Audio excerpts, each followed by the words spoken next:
Yeah, I mean, basically, when I was asked to give this talk for this event, Mothers of Europe, I kind of thought, well, who am I going to talk about? But it didn't really take me very long to come to Jo Cox, someone whose life and unfortunately tragic death, I think, impacted significantly on a number of us. I'll talk about that later. I'm also going to be talking about rekindling the European project through social Europe, rejuvenating, re-energising Europe. A bit strange that a British person has chosen that as one of their pet subjects, and it has become a kind of pet subject for me, social Europe. But a number of us Brits and a number of other people in Europe looking very much at ways to re-energise the European project, and I'll come to that later. So, who is this lady, Jo Cox? Obviously quite a young lady. In fact, she was a very dynamic woman who died tragically at a young age. She had quite a connection actually with Brussels. She worked for a time in Brussels as the European spokesperson for Oxfam, and she also worked for the Labour member of the European Parliament, Glenys Kinnock, who is quite a significant figure in the British Labour Party. So her European credentials were strong, and in 2015 she entered into the British Parliament. She was elected as an MP. And when you make your first speech in the British Parliament, it's called a maiden speech. And it's a speech where you try and give people an idea of what you're about and what your key objectives are. And this is just a small fragment from her maiden speech.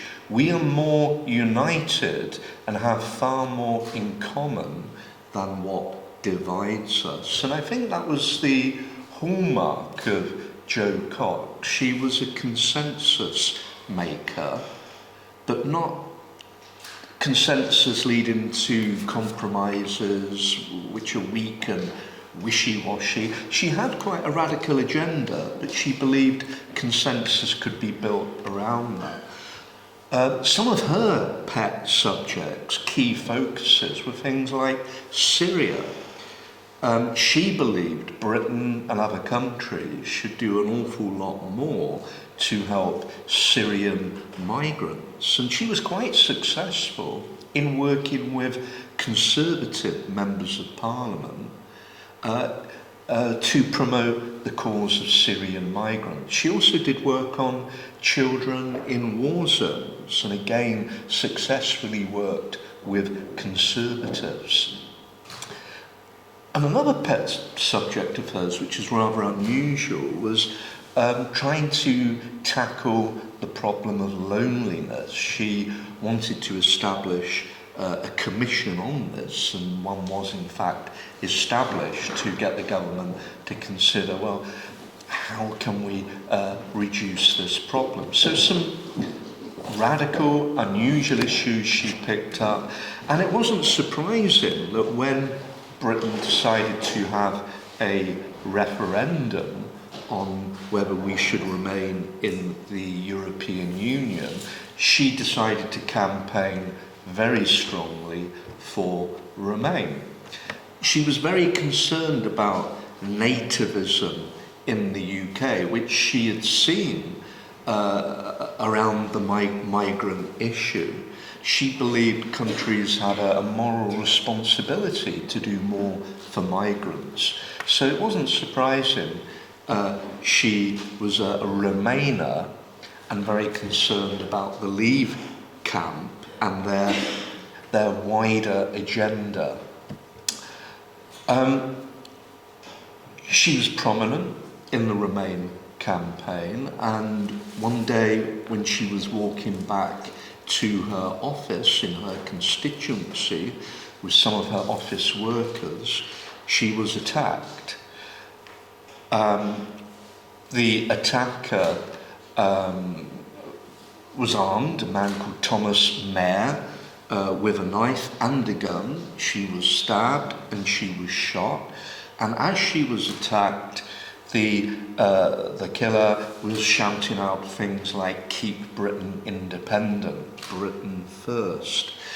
In fact, it turned out that this man had a long history of association with radical right issues, as well as mental health issues. In her death, she urged her office workers to run away. She was thinking of others, even in her final moments.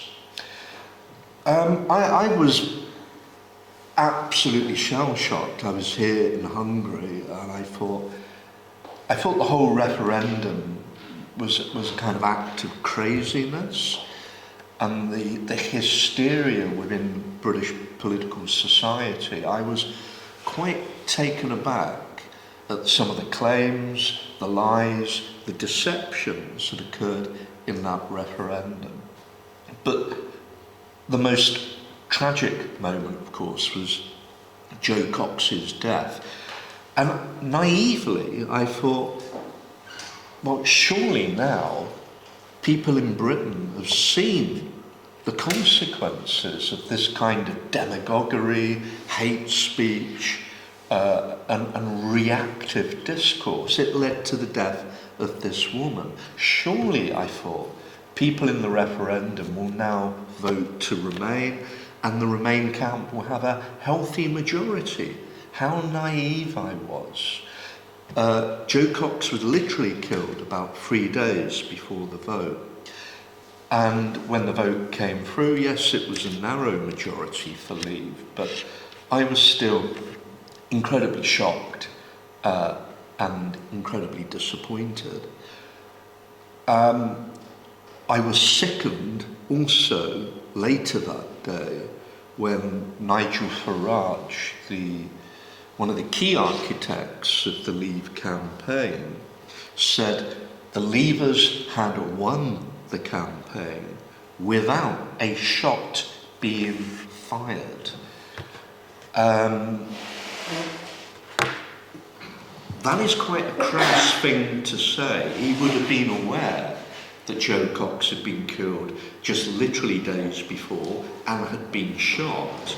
So for him to make such a statement, this was a victory without a bullet being fired, was incredibly insensitive, and is a reflection of the kind of man that Nigel Farage is.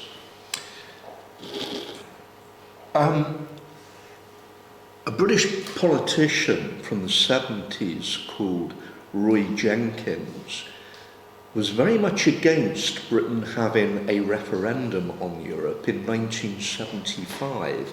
As you may know, the referendum in 2016 was not the first. When Britain joined in 1973, immediately there was this debate, should we stay or leave? And it led to a referendum in 1975.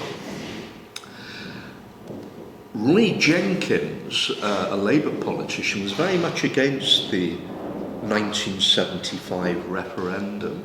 He said, referendums are a device of dictators and demagogues.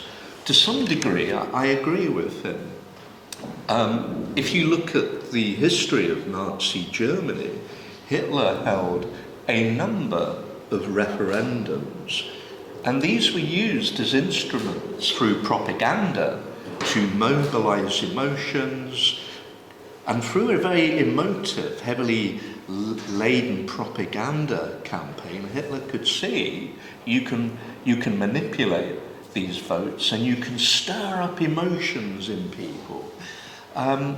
So I kind of see where Jenkins was coming from. I mean, on one level, referenda could be fantastic in direct democracy if there's a fair, reasoned and rational debate. But I don't think we had that in 2016. Far, far from it. If anything, I would say, using the sociological thinking of Stanley Cohen, the referendum was part of a process of securitization, moral panic, and hysteria focused on a number of groups deemed as outsiders, in particularly immigrants. And Joe Cox's death was a tragic consequence of that.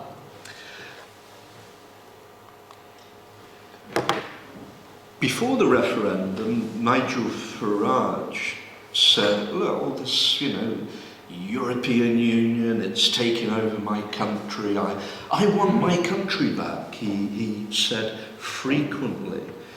Well, that's what I feel. I want my country back. I think we've lost something in Britain, not just being outside of the European Union, we lost something because of the way we left. It didn't represent the Britain I believe in. It didn't represent the Britain I want to belong to. I've been, I think as with many British people, searching for the anecdote. What is the way out of this terrible situation we seem to be in British society and more generally in the world. I sound a bit like one of these old guys always complaining what's happened to the world, but I kind of feel I've got good reason to be a bit alarmist in what the hell is happening. And that's led me to a number of things. I've spent a lot of time thinking and researching Brexit, populism, and I think partly the solution lays in a more stimulatory, a more caring welfare policy and economy. Austerity, I argue in a number of my texts, was a key driver of the hysteria that led to Brexit. It created a lot of angry people looking for scapegoats, and the most popular scapegoat tended to be immigrants. I think Britain has been in a kind of traumatised for actually a long time. I think there are deep historic roots to this. I think we didn't really have a proper debate about who we are, the British, and where we're going. And it, to some extent, has its roots in loss of empire. I think this created a crisis in the British identity, if you like, and the culmination of that was the Brexit referendum. One of the groups I've tried to work with is a group called Another Europe is Possible, because part of me wanting my country back is seeing Britain back in the European Union. And I think that will probably remain one of the key focuses for me as a researcher, as a social justice campaigner, probably for the rest of my life. I think it might be in a number of decades we see Britain rejoin. But I think part of the fixing of Britain, as I say, involves Britain rejoining, but it would have to be a changed and reformed European Union. I think we can only really persuade people to rejoin if we're offering something different to what is there now. And that is why I've become particularly interested in this idea of what I and some of my friends call a new social Europe. Social Europe isn't really a new concept. you know, in the Treaty of Rome, there's references to social policy, but it was always the junior partner to the creation of a single market. People like Jacques Delors, of course, expanded it through the social charter. What some of us would like to see is something like a social union, efforts to create uniform standards of welfare and health policy across Europe, a more stimulatory European Union that does more to rebalance, regenerate regions of the EU with poverty and high unemployment. I think that is a Europe we could quite convincingly sell to the British public, and it could also perhaps address some of the disappointment and lack of support in other countries for the EU. We call it a new social Europe because it's not just a focus on economic and social policy. We want to see Europe develop a much clearer idea of European citizenship, which we argue should be directed through forms of not liberal multiculturalism, but critical multiculturalism, where there are profound discussions and debates about the nature of European identity and challenges to the oppressiveness, the colonial legacy, if you like, within European identity. But it should be an intercultural, two-way process where minorities may adapt and innovate conceptions of who they are, and certainly the majority should do the same as well. And this new social Europe would be a very deliberative system, a public sphere which offers you proper news and information, not kind of tabloidized slogans and hysteria and misinformation. It would be a political society where we have adult and reasoned debates. Obviously, it's a Europe without, you know, the populist, authoritarian populist being centre stage. It's also, I think, a conception of Europe with a form of liberating empowerment. In other words, a Europe where civil society has active roles in empowering communities and acting as a bridge between communities and decision makers. This involves changes within Europe as we know it today.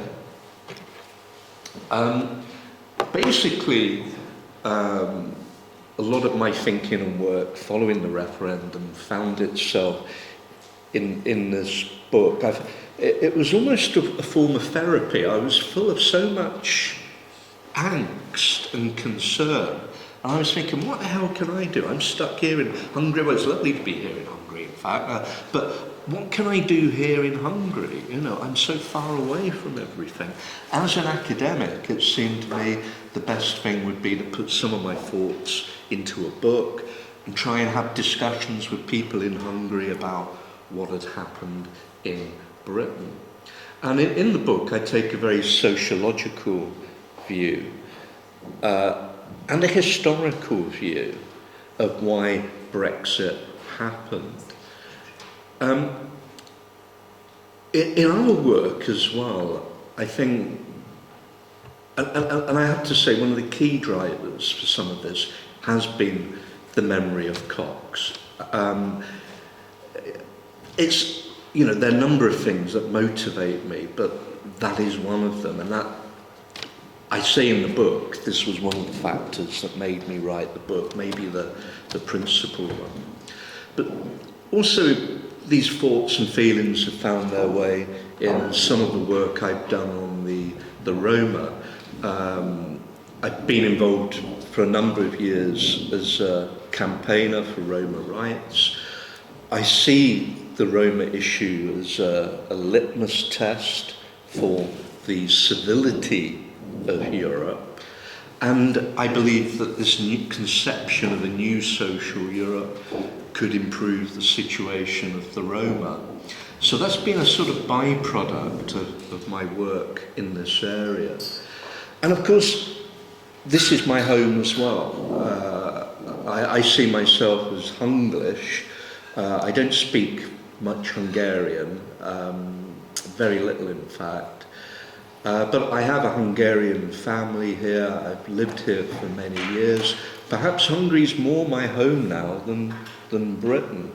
But I'm deeply, deeply concerned about what is happening to my home here. And in some of my discussions, I've tried to draw commonalities. What can we learn from these case studies of the UK and Hungary? I think countries go through difficult periods. Britain certainly is in a difficult period, so is Hungary. But I haven't lost faith in Britain, and I haven't lost faith in Hungary, and I do think very much we can make a better Britain, a better Hungary, and a better Europe.